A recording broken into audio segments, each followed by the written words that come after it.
After trying VR for the first time, my mind immediately went back to Ready Player One, a movie that came out recently, but more important than that, a book series that has actually influenced a lot of the development that has led into VR. But that aside, I came back to one scene over and over again. The scene where he suits up and he starts walking in the oasis using nothing but his feet and his hands to track everything. And honestly, I really wanted to do that. But there's one problem. It's expensive. I wanted to do this as cheap as possible. And today, I'm going to show you.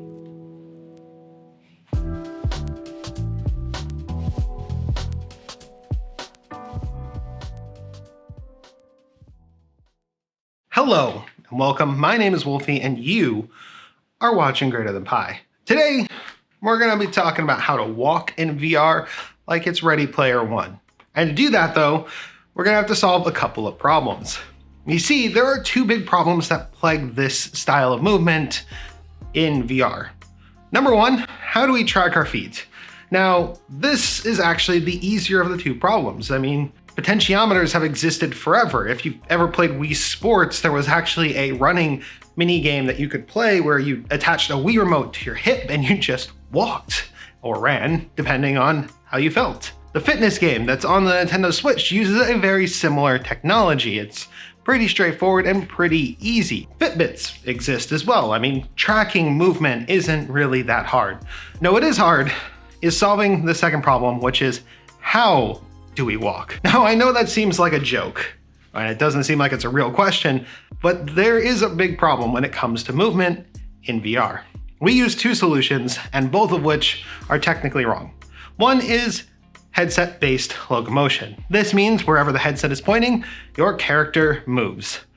Which, there's a problem with that. We don't actually move like that in real life.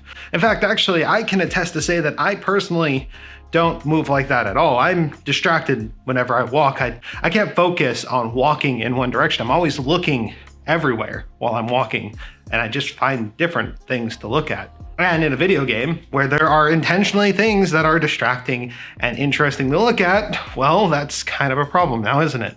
The second version is hand-based locomotion, which I've actually found is worse in most cases. This was actually an early form of locomotion that was created for VR, but at the same time, it's disorienting because wherever your hand is pointed is where your character is moving. So with those two problems, we really needed to find a solution that worked both of those problems out, and we had to go through a couple of iterations to get there.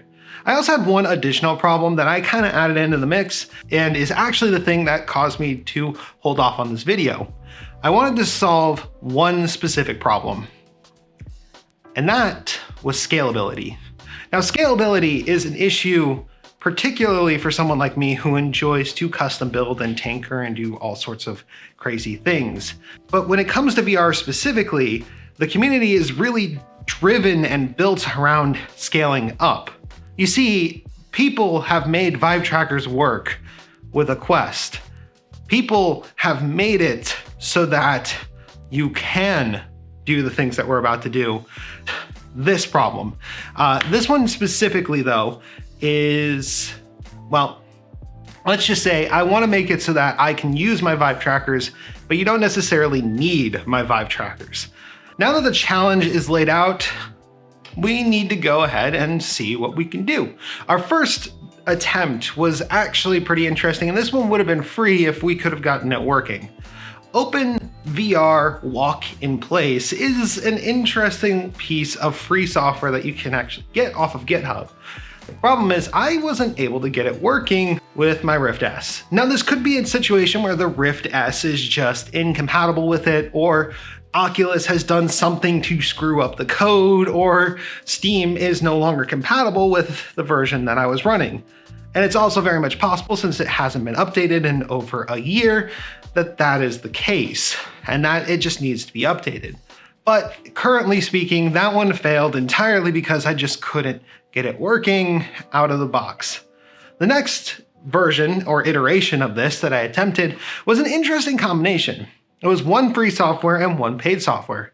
The paid software was called VR Rocker. And the way that it works is it's based actually off of the headset's movement, which was actually really promising. The problem with it is that it wasn't exactly one-to-one. There was sort of a build up and build down to each movement, and tweaking it took a very long time. But once we got it, it was okay. It was not horrible, and honestly, it was quite enjoyable.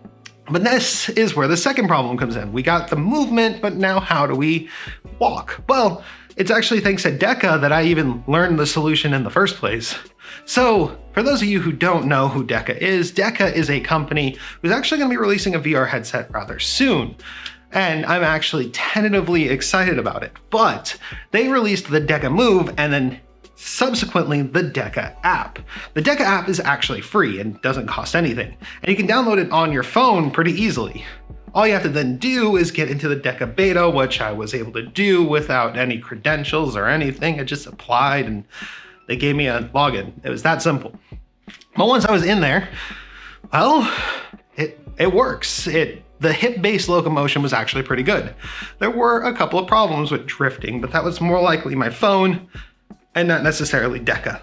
But this solution does technically work, but it fails at the third thing, scalability.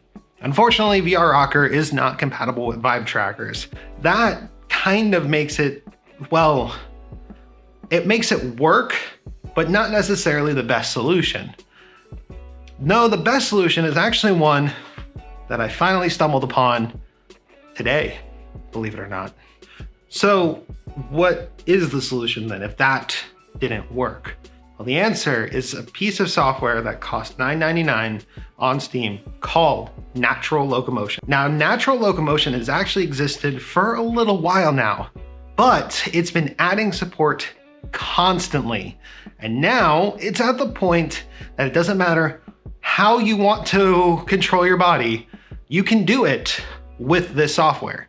You can use headset and controllers only. You can add your phone into the mix to have hip-based tracking. You can actually track it with one of these. Yes, you can use a Joy-Con as a tracker. Remember how I said that you could actually do that with Fit Something Adventure on the Nintendo Switch? This software allows you to use whatever you want as a tracker, which is absolutely nuts. And I've actually tested it and it's pretty awesome. Not only that, but it has a built-in play space calibrator, which for those of us who use Vive trackers is a pain in the butt. You have to use some sort of play space calibrator to make it work together, and to have it inside the same software that also can provide locomotion is kind of awesome.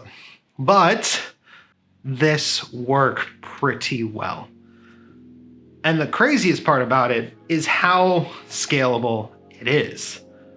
Remember, you can use a Switch Joy-Con to track your feet. You can actually use a PlayStation Move setup to track your feet. You can attach your phone to your feet to track your feet. Or you can just not track your feet, run the headset, and use your arms, the natural movement of your arms to move, and then there has to be an activation key. But at the same time, like that, it works. It's fully functional. And even crazier is the fact that you can just start adding in trackers, like have a Vive tracker work for your feet, work for your hips. Whatever you want to do, you can do it, which no joke is kind of amazing. To prove it, well, let me show you. All right, guys, let's start with configuration 1. Controller, headset, phone. Okay, so Epcot, it's a giant, place. So all we have to do, put our fingers on the sticks and then move our hands. Now hypothetical, oh yeah, that works. Oh my God, that works really well. So this is hip-based locomotion. So what that means is my hip actually determines the direction that we're walking. And because of that, I can actually move in ways that wouldn't necessarily be, well, the way I'm looking. So let's look this way and then walk this way. Oh, perfect. I think I see a pavilion over there that is Epcot-y. I actually think I only need this one. So this is actually pretty interesting because this is working better than Deca. For our next configuration, this is going to be the more expensive one. These are 3 vibe trackers. We've got 3 lighthouses, or 2 lighthouses. I want a third, but we have 2 lighthouses in this room right now. This setup for this alone is not cheap at all. Like, nothing about this setup is cheap, but this is to show how versatile this actually is, because we just did it for like with nothing special. I got like full body trackers. I got like all sorts of like extra movements that I can do. I can stick my foot up or not, because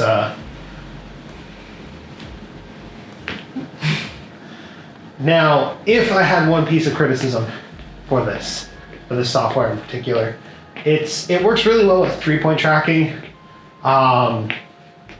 Not necessarily as well with full body tracking with something like VRChat. So, I mean, yeah, VRChat default will still use it.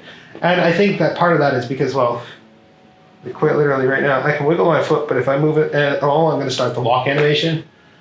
I think that the only thing that's really missing is something in the software that allows you to actually tell it, hey, I want to do push to walk, or I don't want it to be immediately based off my movement, but more like based off of how I'm actually moving, I guess. Now, with a little bit more finagling, I was able to actually find the setting that I was looking for in this part of the video. I've actually got it set up so that I can actually use the joysticks to make minor movements in place of larger movements whenever necessary to get that fine tuning.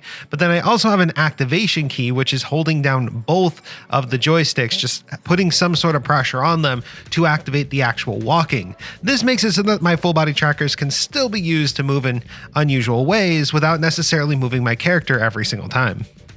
And as you can see though, at pretty much any price point while using this $10 software, it just works.